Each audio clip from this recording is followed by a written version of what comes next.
So just in case there is anybody on the call that doesn't know me, I'm Teresa Potter. I have a graduate alumni from Robinson High School. My son who graduated last year, and my baby's a senior at Plant. And I'm the chair of the Education Action Group for the League of Women Voters. Every year we learn new things that are happening in legislative session. So I'll go over briefly how everything is going to work this year, and then I'll specifically talk about the bills that are happening in this year's legislative session. So I always just like to go over where you can get information when I'm not talking to you, but you don't have to write this down, because as soon as I'm finished speaking, I'm going to post this presentation in the chat and you'll have it. So these are just things that you can come back to and places where you can get information. I believe almost all the bills that I'm going to be talking about today, maybe all but one, are currently listed on the Take Action page for the Alliance for Public Schools. And then I just particularly wanted to mention the top one, which is the school district website now has on their government affairs page, they now have a link to 2021 legislative session.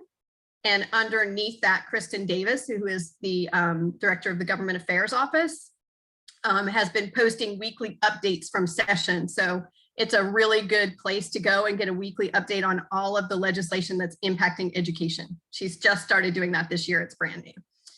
So that I will give you this presentation, so you'll have links to all that. And then I'm just briefly going to go over all the things as it usually works, and then the new thing that's happening. So typically, when you hear me say, if I use shortcuts and I say SB 48, I'm talking about Senate Bill 48. If I say HB 7035, I'm talking about House Bill 7035. Senate bills are always even and House bills are always odd. So if you also just can't remember, somebody says 48 and you're not sure whether it was House or Senate, you'll know if it's even, it's Senate. After a bill is introduced, either by a legislator or from a committee, it's usually referred to one or more committees, and then they vote, amend, take action on that before it gets to the floor of the House or the Senate. And in order for it to go to the governor to be signed into law, the bill must have identical companion bills in both houses. However, this is the new thing. So implementing and conforming bills, if you haven't heard about that, there's been a little bit of talk about that on the Senate Bill 86, the Bright Futures Facebook pages that are cropping up where parents are getting information on Senate Bill 86, talking about how implementing and conforming bills can be used to implement legislation that does not get a matching bill in the House or Senate. So in past years, we could say Senate Bill 86 does not have a House companion bill. It doesn't, as of today. House leadership has insisted that they do not support the Bright Futures legislation and are not planning to drop a House bill. The governor has said that he supports fully funding Bright Futures. So in the past, we would have said, okay, Bright Futures is safe. It's going to pass in the Senate, but it's not going to go anywhere else. Well, now we're hearing that it's possible that some of this legislation may be enacted through the implementing and conforming bills. So I said, what? And started looking into it. And the answer is yes, they absolutely can do that. So the general appropriations bill, I'll talk about the general appropriations bill first, because that's also addressed in Senate Bill 86. So the general appropriations bill is the bill that has the entire state budget in it. So when that comes out, if there's differences between the House bill and the Senate bill, they can come back and they can pass both an implementing bill or a conforming bill, or both. If they pass an implementing bill to make the two budgets match exactly, any language that they include in that implementing bill is only effective for that year. So if they use an implementing bill to enact some of this legislation, it would only affect our kids for this coming year. If they use a conforming bill, it actually changes statute permanently. The same as if you had two matching bills pass all the way through and then get signed into law. So I spoke yesterday to someone who used to be chair of the Appropriations Committee, and he said, absolutely, it can be used to incorporate language. So it could actually change the statute to eliminate pieces of Bright Futures funding in the conforming bill without it ever having matching bills go through the House and Senate. So this year, in addition to watching Senate Bill 48, we're going to be watching the conforming bills all the reconciliation bills coming through on the General Appropriations Act. And then, so whether it's a bill number or whether it's the General Appropriations Act, once it's passed, it goes to the governor's desk. If it goes to his desk during the legislative session, he's going to have 7 days to act on it. If it comes after the session, he has 15 days to act on it. And then he can do one of three things. He can sign it, he can veto it, or he can do nothing. And if he does nothing, it's the same as signing it. So after 15 days, it will go into law automatically. So we'll talk about the General Appropriations Act. So the number one reason we watch the General Appropriations Act, as many of you know, is because the General Appropriations Act is where education funding is determined, our per student funding for our students. So we're going to continue to watch the General Appropriations Act to see what our per student funding information looks like for this year. 2007 was when our state was most fully funded for education. We were 23rd in the country, and now we're 44th. So we'll be watching that. But now we have many other things that may be hitting the General Appropriations Act this year, and other things that are causing all of these district level impacts that we're feeling today that we were talking about earlier. So one of the things is what I call the CARES 1, CARES 2, and CARES 3 funding, the stimulus packages coming from the federal government. I know they have other names, but I can't remember what they are. So if you know all of those names for those packages, you can use those.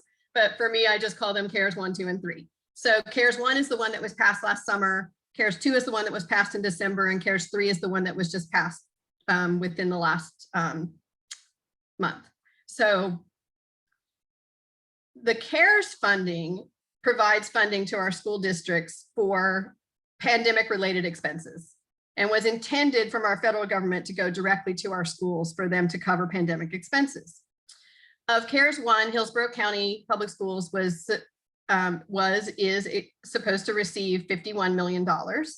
CARES 2 allocated about $220 million to Hillsborough County, of which 182-ish is allocated to public schools, with the rest going to charter and private schools.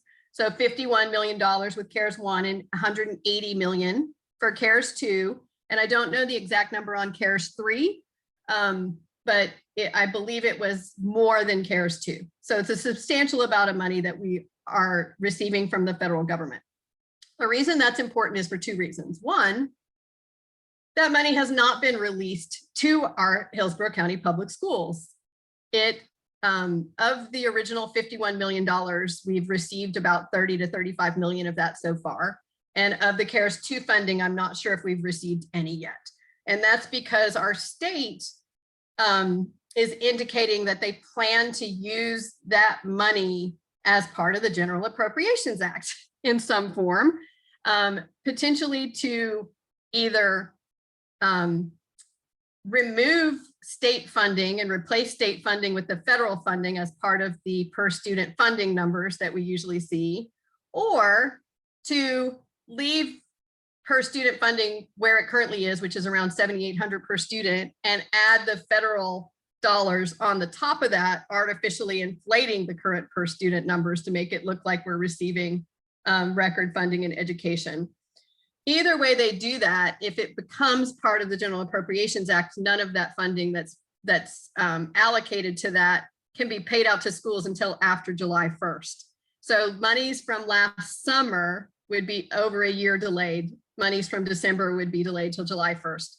That will not happen with CARES 3 funding, because once it became clear that this funding was being held up at the state level, our federal legislators changed the stipulations on CARES 3 funding, and it's now required that the states pay that money out within 60 days. So at some point soon, our school districts should be receiving CARES 3 funding from the state. So we'll see how that works, or if we have to do another campaign. The state has received letters from the Hillsborough Education Foundation, from our school district superintendent, and from many of us individually, asking for them to release the CARES Act funding to our schools. And it is currently still being done in trickles.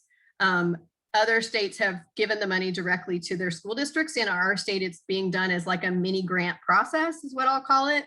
So what actually has to happen is we have to decide what is a pandemic expense, pay the money to cover it, receive the item, and then we're allowed to submit a request for the money to the state, and then they will finally pay it out. So as an example, $8 million of the original $51 million was allocated to pay for our e-learning teachers.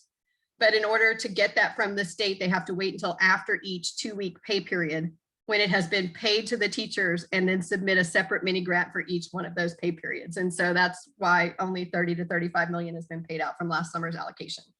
And every single expense is being handled the same way. In March, which was 2 months after CARES 2 was passed, there was not yet a method allowing us to request those monies. No school district in the state could request those monies. At 8 weeks in, the state was sitting on that.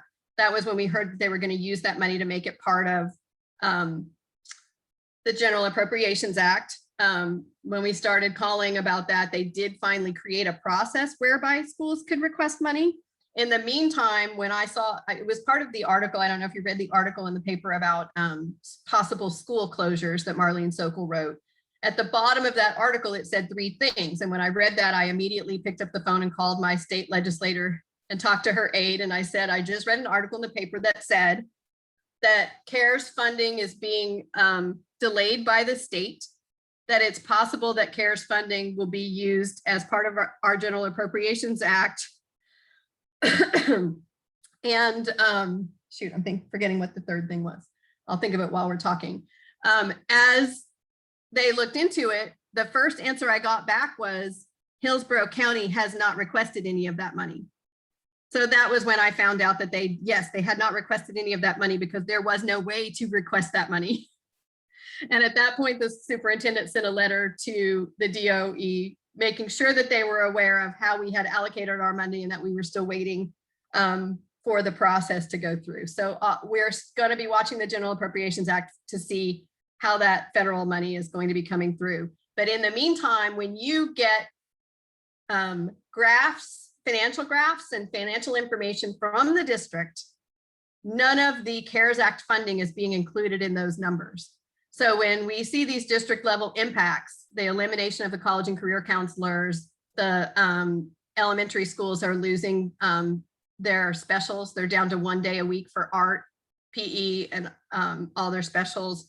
1,083 staff cuts that we just talked about that are so upsetting, potential school closures. 1,083 staff cuts equal $73 million in cuts, but we're expecting 182 million plus 51 million plus CARES 3 funding from the federal government that's coming in that we're going to receive that's not included in those budget. And when I went to the school board meeting to talk about the elimination of the college and career counselors, I specifically brought it up. You're showing us a graph, you sent it to all parents, that our expenses are higher than our income, but your expenses you're not showing us what portion of those expenses are 1 year pandemic level expenses that we're not going to have next year. And you're not showing on the income side, the federal level income that we're going to receive. And so until you show me those 2 things, I'm not certain that we're spending more than we're bringing in, even in a situation where we have taken a big hit in our revenues because of the pandemic and with our expenses going up. Even in that situation, it appears to me that we are not in a huge financial hole. And so the next argument that I got from my state rep was that the reason they're not releasing the funds is because our school district is mismanaging their funds and they don't want them to use it to pay for ongoing expenses. So that's why we keep hearing things from the district that say we can't use non-recurring revenues to cover things. But we also know one of the other things that they're not talking about in their budget meetings is when we were doing the referendum information in 2018, we knew that we only have a certain number of years left on the debt that we've been paying for all these years from the schools that we built all those years ago, right? So sometime within the next 3 to 5 years, we are going to not have to pay all that huge debt service, which is going to free up recurring revenues again. So continuing to insist that we use recurring revenue to fund all of these things when we know that we have non-recurring revenue coming in big chunks to cover the lack of revenue that we didn't receive from the pandemic, to cover things until our debt service goes down, to me seems a little short-sighted. So that's why I put on here, yes, the state is mostly responsible for the situation in which we find ourselves, but the district finances are complicated as well, and they're not completely revealing how the pandemic impacts our expense line, how the CARES funding affects our income line, and that debt service is going to go away. I need to go back and look up the PowerPoints from when Jeff Akins was doing his presentations, but I want to say that he said we had 6 years left on that, and that was 3 to 4 years ago. So we need to find that data to know, but we do have money being freed up, even as we try to spend every dollar that we have to give our kids the best education that we can. So mismanaging district finances may be the way it's presented from our state representative, but another way to look at it is if we're close to our reserves, it means we're spending every dollar that we have, which is not enough. But every dollar that we have in Hillsborough County, they're trying to get that out to our students immediately rather than holding on to some huge reserve as they do in other counties. So there's two ways to look at that. So one of the other things is, even with all of that said, we would also be in a much stronger fiscal situation if the legislature had funded their last unfunded mandate, which was the minimum teacher salaries that they enacted last year just as the pandemic hit. So they are saying they funded it. They put $500 million in the budget to cover it. But what they're not saying is they put $500 million in the budget to cover it. At the same time, they took $284.5 million out of the budget that used to be in there for best and brightest that we use to supplement our teacher contracts to pay our teachers. And after the legislative session ended, the governor and Richard Corcoran decided to remove $134 million from the line item that we get from lottery funding, because they said if we're not going to do state testing, they can't give us the money that's coming in from the lottery funding that's used to used as an incentive for schools that do well on state testing. So $500 million minus $284 million minus $134 million is not enough to fund an increase in minimum teacher salaries from $37,000 a year to $47,000 a year, which can probably account for the entire amount that we're short just that 1 year alone. And I don't even have it on here, but also the state does not, because they do capital improvement funding as a millage rate, you're allowed to charge a set millage rate in every county, and it's 1.5 mils, which is a completely different number in Broward County than it is in Hillsborough County. We often get compared to Broward County because we have similar number of students, and they say Broward County isn't almost going into receivership. Why is Hillsborough County?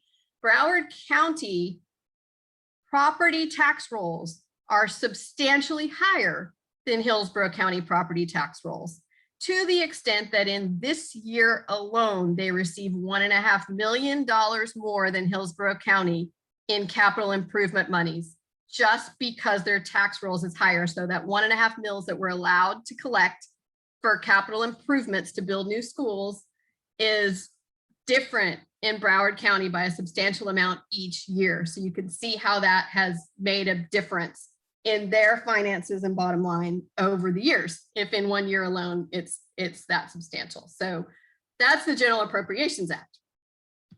And how it applies to Bright Futures is because they can now use the General Appropriations Act. We on the positive side, we have seen publicly some conservative lawmakers state that they do not want to use the conforming bill or the what's the other, or the other I always forget the name of it because I think of them both as reconciliation bills. Implementing. Yeah, implementing bill, because they feel like it's not the intent, as it obviously isn't, to use those bills to enact legislation that just can't get passed through the normal process. So I'm not positive that that will happen, but we want to keep an eye on it. So if you're not completely up, there are a lot of people who are completely up on what's happening with Senate Bill 86, because there's quite a few Facebook pages out there on it, but just in case you're not completely up on it, the bill was amended to remove the language that would require our students to be in a specific major in order to receive Bright Futures funding. But it still will create a list of those majors that lead directly to jobs. Create this dashboard that they want to create that framework. So obviously that's a big concern, because if you're creating it for a reason, which indicates that at some point in the future, this will come up again. Otherwise, why do we need a law in statute, that tells our students what careers lead to jobs? It also creates the caveat that our students would have to attend a required process of interest, like an interest survey, to see what kind of jobs that they want to go into. And it will also show them what jobs are immediately available from those interests and what those jobs pay, in order for them to get their bright futures. So one more step in possibly delaying that check coming in to pay for their education.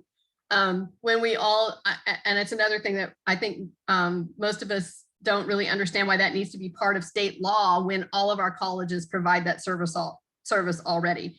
And then the number one issue with the bill to me, has always been that it removes the guarantee of 100% funding for the Florida Academic Scholarship and the 75% funding for the Florida Medallion Scholarship.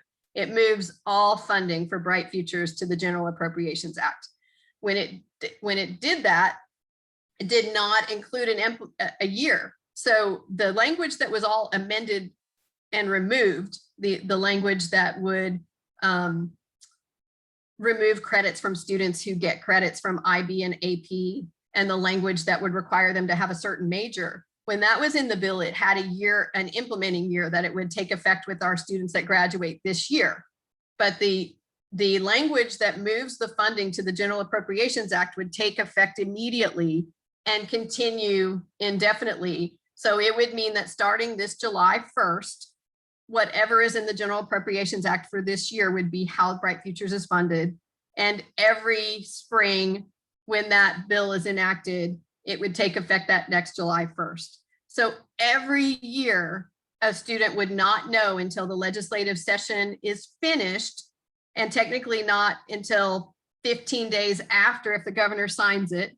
And if the governor doesn't sign it and goes back to committee, it could be even longer. So it could be summer before a student finds out that instead of paying 100% of their Bright Futures for this next year, they're going to pay 30%. Or instead of paying 30%, we're going to reduce it to 10, or we're going to increase it to 70. They would be past all windows of applying for other scholarships. They would be past windows for applying for federal aid. And each year, a student would go through that starting this coming year. So my student who's a freshman in college, many of you have freshmen in college, or sophomores in college, or juniors in college, in the very next year, their Bright Futures could be impacted. We seem to have assurances from both the governor and the House that Bright Futures will be fully funded for this next coming year. We will still keep an eye on it, but even if that's the case, each year we would be going through this same process of wondering whether they were going to do that, rather than leaving the language in the statute that that lets a student know going in what they're going to pay for 4 years. So there's fun? Support for it. House leadership has not. Was it good? You liked him, or you like the other guy better? You're the guy. There is not House support for dropping a bill. We don't expect to see that come through. But Senate Bill 86 is continuing to move through committees to the floor, on and on. So it's something to keep an eye on to see if that's true or not. But the House leadership has gone so far as to the representatives, including our local representative, has publicly stated that they're not in favor of Senate Bill 86. But again, the implementing bill and the conforming bill are something to keep an eye on. As many of you may know, the House budget currently doesn't include the $600 stipend for textbooks. So they're already looking at line items within the General Appropriation Acts of places where they can remove Bright Futures funding, if not the tuition amount immediately. There are other things that could be done through that. So action item on that would be to continue to make sure that you're contacting your legislators and letting them know that How I would word it is that you expect them to vote against any general appropriation act or any other legislation that removes Bright Futures funding. Be very clear about that. You're not just against Senate Bill 86, that you expect them to vote against any legislation that defunds Bright Futures funding, including the General Appropriations Act or implementing or conforming bills related to that. When you talk to them, they are getting tons of calls. It does not have to be some elaborate thing. Senator Cruz told us she came on a PTA call that we did for PTA LegCon right after she had just gotten out of chamber, where she filed a bunch of amendments for a bill. And for this bill, when she was still trying to get the IB and AP information removed and all of that, which eventually happened. She said she's never received as many communications as she's received on this one. And that a lot of times it's just a sentence or two about how it's personally affecting your life. So that is all that you need to have in your communication to whoever you're communicating to. It doesn't hurt to throw the governor in there when you're contacting people. And then I just mentioned this one because to me, it relates to the message that they're putting out that the Bright Futures is too expensive. Is they're going to possibly take money away from Bright Futures, even if it's just the $600 stipend. But at the same time, they're passing a bill through that would allow out-of-state students, as long as their grandparent is a Florida resident, to pay in-state tuition. And it's my understanding that the language in the bill also removes the cap on the number of out-of-state students that fill those slots. So it has the potential, it would allow that an out-of-state student with a resident grandparent to use a spot that would normally be reserved for an in-state student. So it was amended, I believe, according to what I read, so that it is only valid for students who live in a state that has a reciprocal law on the books, which I think would severely limit this if it goes through in this format. But it's definitely something to keep an eye on, because that would be something that either could be amended and removed at a later date, or may not even be in there when it gets passed in its final form. So it's do you remember what Jamara said the current status was? I believe that it has not moved anywhere in the last 8 days. It's sitting there is a matching House bill on this. For both of them, they're sitting in their various committees. We're waiting for movement on it. We have heard rumors, I'll just throw out there, that there may be another education omnibus bill this year.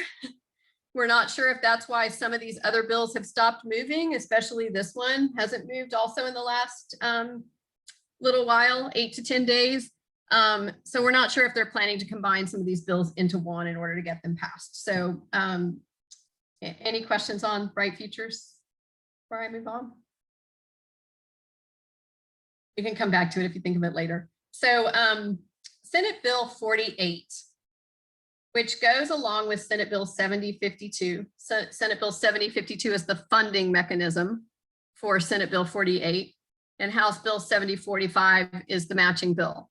They are completely different right now in their, minutia parts, but they both have the same main goal. In the 150 pages in the Senate bill and the 60 pages in the House bill, it creates an education savings account program for any parent or guardian of a student to receive a voucher in the form of a debit card of the per student funding amounts that your student would go to your public school if your student was at a public school.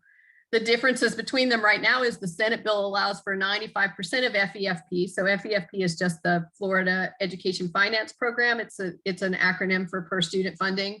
So if our per student funding is 7,800-ish, like it is right now, or if it goes up to 8,000 with the artificial federal dollars added to it, and under the House bill, they would get that entire $8,000 in a debit card to spend. Under the Senate bill, they would get 95% of that amount.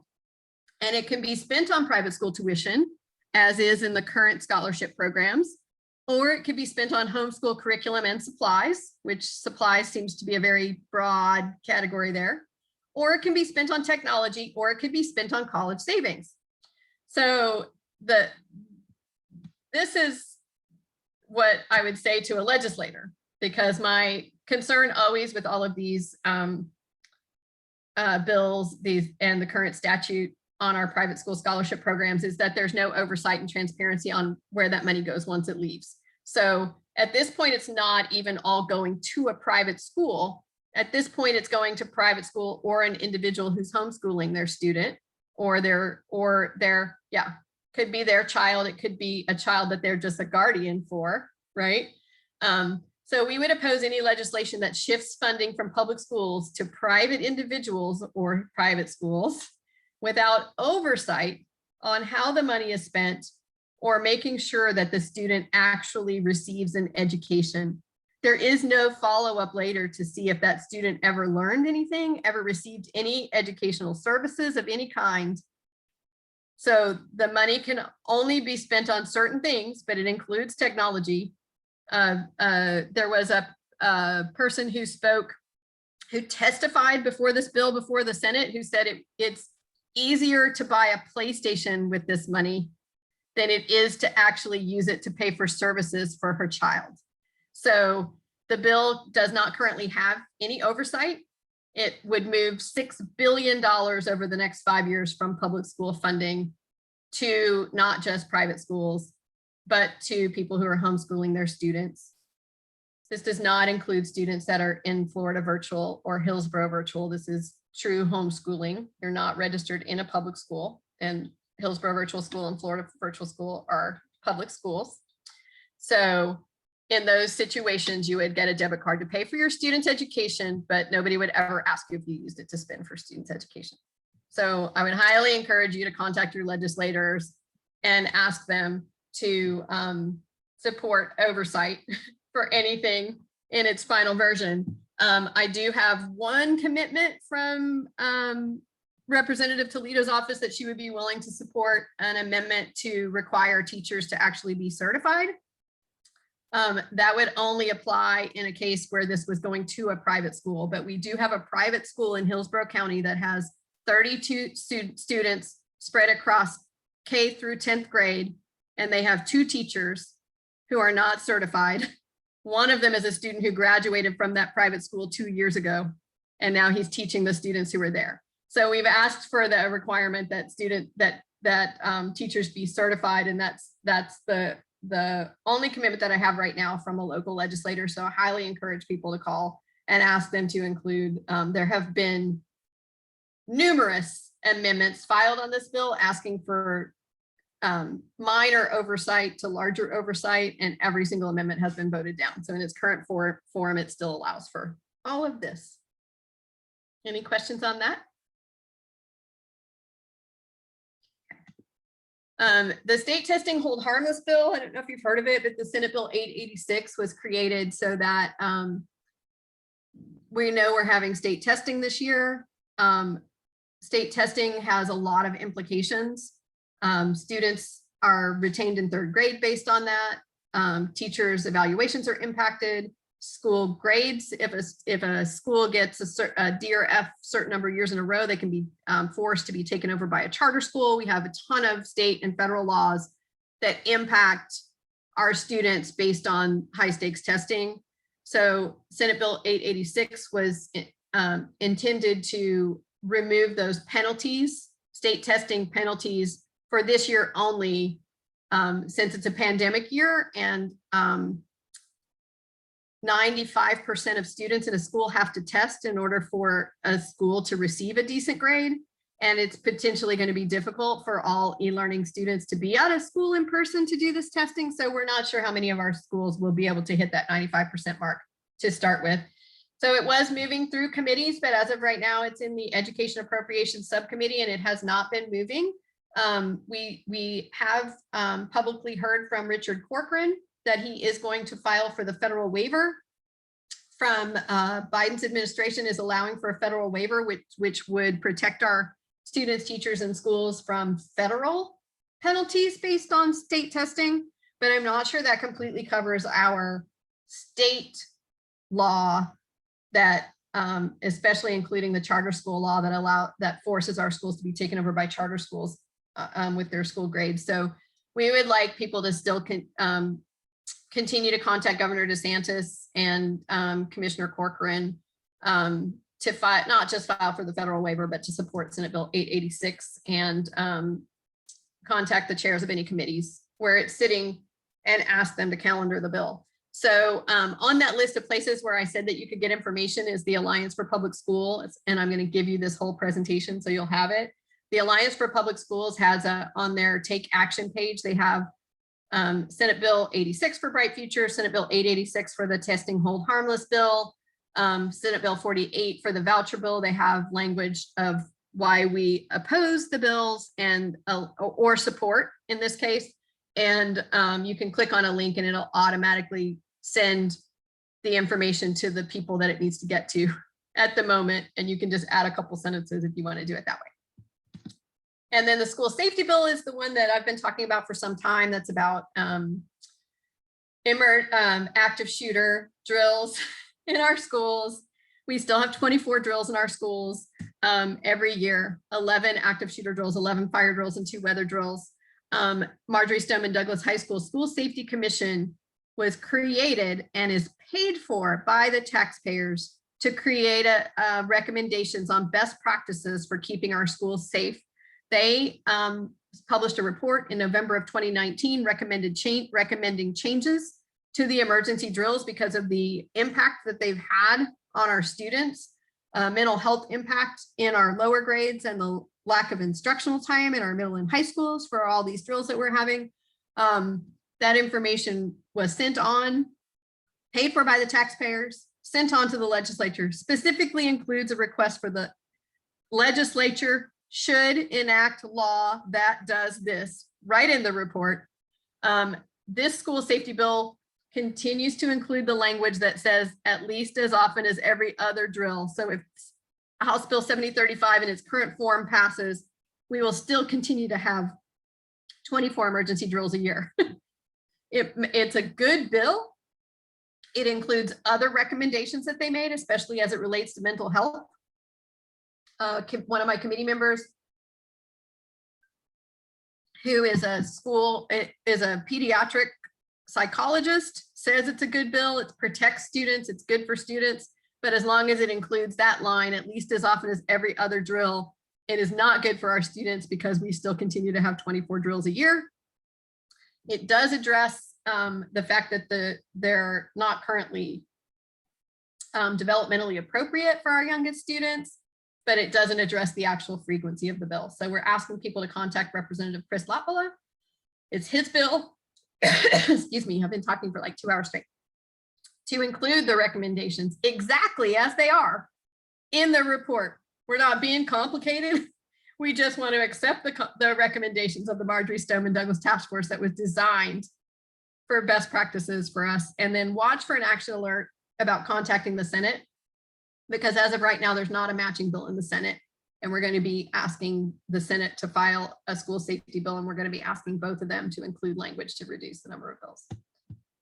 Is everything in the chat not a question? Okay, it's all updates on where the bills are, so that's perfect. All right, any questions on that?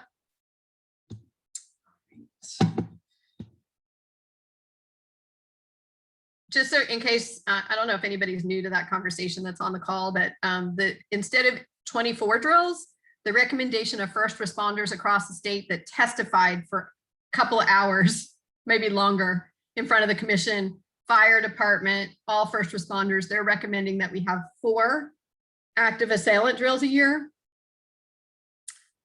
4 fire drills in middle and high school, 6 in elementary, and 2 weather. So it would reduce us from 24 to half that. The reason it's not moving forward is because Sheriff Gualtieri, if you've heard of him, is apparently telling staff that this is not an issue And nobody on the task force wants that change to be made. So instead of listening to the task force that we paid for as taxpayers to do, they're listening personally to Sheriff Gualtieri. So we've reached out to Chief Newman, who is the school safety officer for Hillsborough County Public Schools and is very vocal about these drills and the impact they have on our kids. And he and Kristen Davis from our school district, we're asking them to reach out to staff as well as the rest of us have been contacting them to have our legislators make sure that that change happens. So the most important things that I just added the last item today because I think it's important. It's important to watch the bills during session. It's important to contact the legislators. If you have time to call and email, great. If not, shoot them an email with just a sentence about what you think, what is wrong with the bill in your opinion, what you think is harmful for you and why, what's happening, how it would impact your life. They don't need more than a couple sentences. And then remember to hold them accountable during elections. I think a lot of our legislators believe that we only pay attention to something for as long as it's there. And then when the election comes around, it's not going to be this year, it's going to be next year, that people will forget and they'll vote for them anyway, even if they vote against education. So I think you need to particularly ask them not to vote for the General Appropriations Act if it cuts bright futures, not to vote for Senate Bill 48 unless it includes oversight for the taxpayer money that will be leaving public schools and going into people's pockets, and then pay attention to how they vote and then vote based on that. And also, I think it's just important to say, I just added this, that everybody vote in the primaries too, because I think it's not unusual for us to want to be no party affiliated right now. There's a lot of acrimony between the parties, and being no party affiliated sounds like a way to avoid some of that. But if you are, if you choose to be no party affiliated and you don't vote in the primary, we continue to have really extreme candidates on the general ballot because the only people voting are people that are at one spectrum or another. So if I think most people are fiscally responsible and socially probably slightly more liberal, somewhere in the middle. I don't think percentage wise people are at these extreme ends, but if only those people are voting for our candidates, by the time you're a no party affiliated voter and you come in November and you sit down to vote, your only choices are the candidates that were chosen for you by the people who chose to vote in the primary. So both of my children, when they pre-registered no party affiliated. I said, that's fine. Maybe by the time you vote for the first time, something will be enacted that will allow everybody to be able to vote in the primary. When the first one turned 18 this last year, I put his computer in front of him right to the page on the supervisors of election site, and I made him pick a party. I said, I don't care which party you pick, but you are going to vote in the primary. And so I have a feeling my children will choose different parties to vote in, and it doesn't even matter. But I think voting in the primary is just as important as voting in the general election as well. So I think I covered everything faster in this one. So hopefully that doesn't mean that I talk too fast. Not at all. Questions on really, any of that? Teresa, I wanted to, if you can go over what people can do. I know you say contact your legislators, but for people that don't know how that looks or what to say or write, can you go over that really quick? I'm going to share the Alliance page just because I think probably I actually have this is one of the Facebook pages. There's the one Protect Bright Futures Opposed Florida SB 86. There's two of them. If you just type in SB 86 in the search line, I think they both pop up and you can request to follow them. But let me switch. Can you guys see the government affairs page now? Yes, ma'am. Seeing the Hillsborough County Government Affairs page? Yes. So this is the new website that they have on the district website for government affairs. If you click on 2021 legislative session, it's broken down by week, which is really great. This has never been here before. And week 5 gives a description of the General Appropriations Act, the differences between the House and the Senate. So it shows that they're beginning to discuss the discrepancies in their budgets and how that impacts. So all of this is coming from our school district. So it's all related to school level information. So I think that's really helpful. Let me figure out how to get. Might have to close tabs until I find the one I want.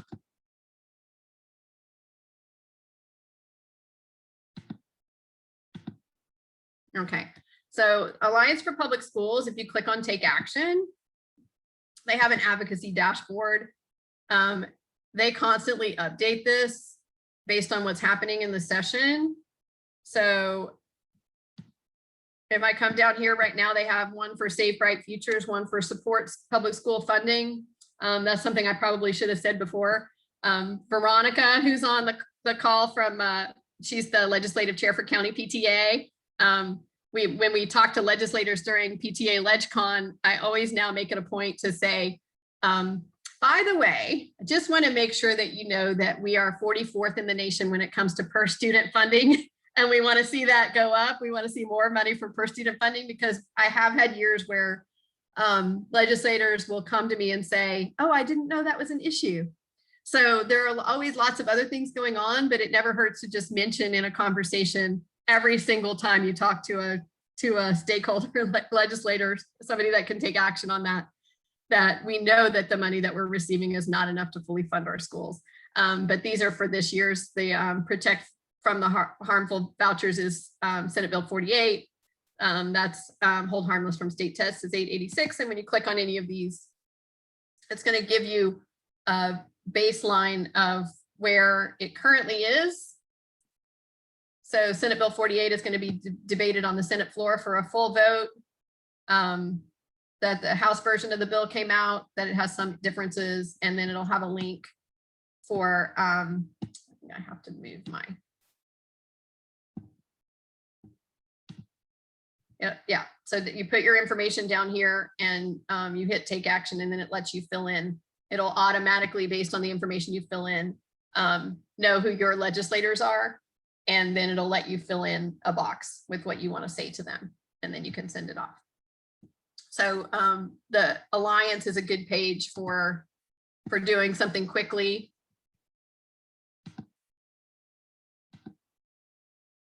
Let's see. And then one of the other things that I had on that page to be able to track things is if you go to flsenate.gov and you type in a bill number at the top and hit go, it takes you to a page that looks like this. This happens to be Senate Bill 48, but let's go to 86 because that's one of the ones that I'm tracking right now. Then I go up here in the upper right and I hit track this bill. And then it has me log into my account. If you're new to this, you can create an account, or you can log into your account and you can hit tracking. And then so I get an email anytime there's a change happening with Senate Bill 86. I get an email that tells me that something's happening. So today I got an email that said that there was a change made to one of the line items. It looked like a really minor change. But it'll pop up and it'll say there's an amendment, and I can click on it right there and it'll take me to the amendment and I can read it. So I do that for any bills that I know are moving. There's obviously 3,000 to 4,000 bills filed every legislative session. And many of them are not moving, but once you start hearing about a bill, this is the easiest way to keep track of it. Really quick, this bill, I know that we've said that there is no current support in the House, currently 86, yeah. But the amendments that are being filed are looking like they're trying to gather some support, trying to split up, because it seems like everyone hates this bill. Does not matter your party affiliation. And I think the newest amendment had something to do with grandfathering in current Bright Futures recipients, which could make it much more palatable for people that already have college students. But those of us who don't, if you have a junior, let's say, you're just shy of being guaranteed any support. So some of these amendments can be a little frustrating. This was today's amendment.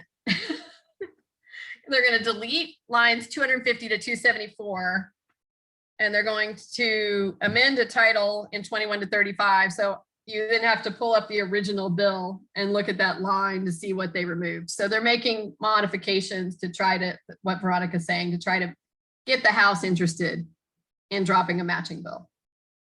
So tracking it is a good way to make sure that you don't miss something on a bill. Anything else that you can think of? They also have links to all of the committees, who's on a committee, email addresses and phone numbers for every legislator. I think flsenate.gov is easier to navigate than the House site, and you can get House bills from the Senate side. So I mostly use the Senate side. Every now and again, if I need a bill summary for a House bill, I go to the House side if I can't get a detailed bill summary, but for the most part, you can get everything from the Senate side, and that's the easiest one to use. If you are calling any of your legislators, you don't have to be as well versed as Miss Teresa Potter on these bills. Sometimes something as simple as I urge Rep so-and-so or I urge Senator so-and-so to oppose this bill and keep Bright Futures funding in the future, or, it doesn't have to be, it can be a one sentence, just get your name out there. If you're a constituent of them, let them know that you live in their district and express your support or opposition for that bill. Nobody is grandfathered in for Bright Futures funding Right. In its current form. I see that. Right. There was an amendment put in today at 10. What does that say? It's, the amendment is for, I haven't checked my email since then. it was filed today. So And that changes the funding and puts in a year? it basically grandfather, whatever your scholarship was allocated at when you received it, that is what you're grandfathered in to Okay, receiving through the Okay. duration, the number of Okay. credit hours and stuff like that. okay. So they amended it today so if your student gets in and gets allocated an amount, that they would have that for their 120 credits. That hasn't been adopted yet, but it was an Okay. amendment put in today. So there's a we'll pending pass that amendment. order. Yes. And that would be just for, Originally, there was no year assigned to moving it to the General Appropriations Act. There was nothing that would indicate that a student would be grandfathered. But this amendment would change that if it passes. It would seem so.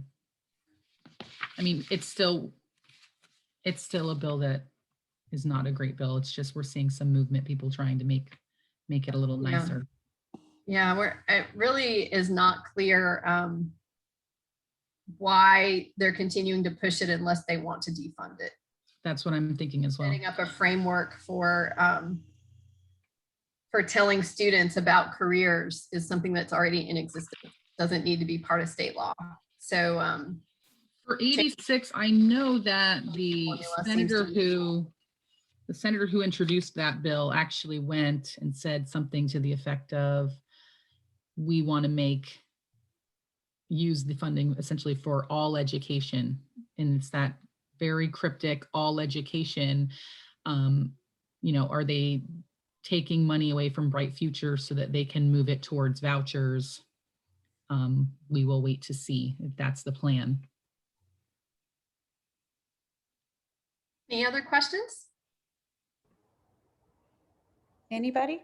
Please, please, please ask some questions. These ladies are in this every single day. Thank you so much for all that you guys do.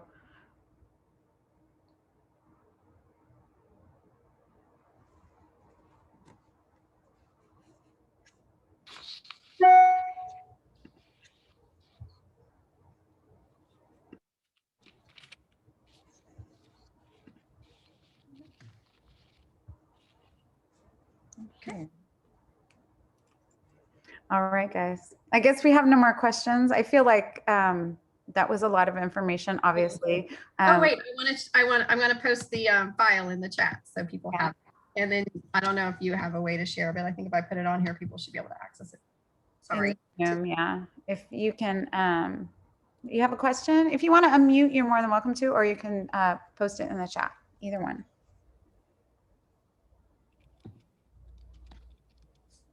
see someone with their hand raised.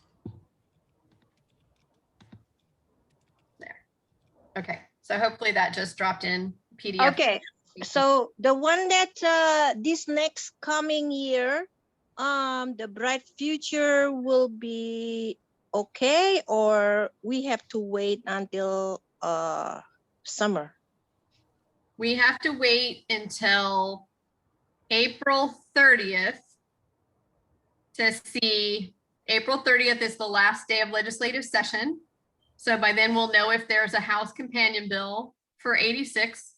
We'll know if the General Appropriations Act appears to be defunding it in any way. And then it'll go to the governor's desk. If as of April 30th, there's nothing in it, I don't know off the top of my head if the implementing bill and the conforming bill come after that. It seems like they might. So I would keep an eye on it. I don't think we have to wait until summer, but I think you want to keep an eye on this until at least May 15th. Oh, May 15. Yeah, because the governor will choose whether to sign it into law. And by then we should have some idea whether there's going to be an implementing bill or conforming bill that impacts it as well. Okay. Okay. All right. Yeah, that's I think it's not fair that they give more money to the private school rather than public school, because the private school, they got money from the parent already, I think I think that many of us who've been following this for years have continued to say, if you want to give money to private schools, you shouldn't consider doing that until you have fully funded our public schools. And if you have fully funded our public schools and then you have money left over and you want to provide that for people who want to send their kids to private schools but maybe can't afford to go, then you still have to provide oversight to make sure that that money that is taxpayer money is being spent on a child's education. So yeah, it's a combination problem. We're not fully funding our public schools. It's money that's leaving public schools that need it. And there's no oversight on how that money is being spent when it goes to the other end. So yeah, it's a problem. Okay, thank you. Thank you. Thank you so much to everyone who took the time to do this. Please share this information with every single person you know. We're all invested in our students' success, whether we have students or not, whether we are parents, if we're homeowners, if we're living in Hillsborough County, if we are living in Florida, if we're living in the United States, like we need to be invested in our students' success regardless. It's so important. And we want to obviously get the best education we can for every single student, but the bright futures, for us, obviously we're high school parents, a lot of us. So that is something that's super scary for all of us, I'm sure. So share this information. I will get this posted on our YouTube channel, and I'll get the PDF and I'll put that on our website.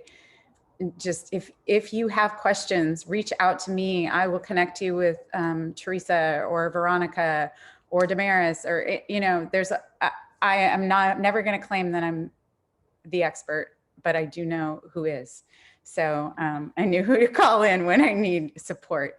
And I feel like we definitely need support. We definitely have, we are losing some teachers. We're losing some administrators. We definitely, we're losing Miss Batista, who's our IBAP, and we are definitely losing our college and career counselor at Robinson, Mr. Clay, next year. So parent participation is going to be huge next year. We're going to need you in the cube. So I'm taking this opportunity to really shout that out there for anybody, if you're a grandparent, you're a community member, you are anybody and you want to be involved. Robinson does a great job with the cube. And it's parents come in and volunteer. We have all sorts of them sitting on this call today, but it's 4/9. So it's Friday from 12 to 1:30. It's in every newsletter. I will get it on our website. I will, you know, it will be out there. If you can't find the information, just send me an email, send me a PM, send me a smoke signal. But definitely we're going to need all hands on deck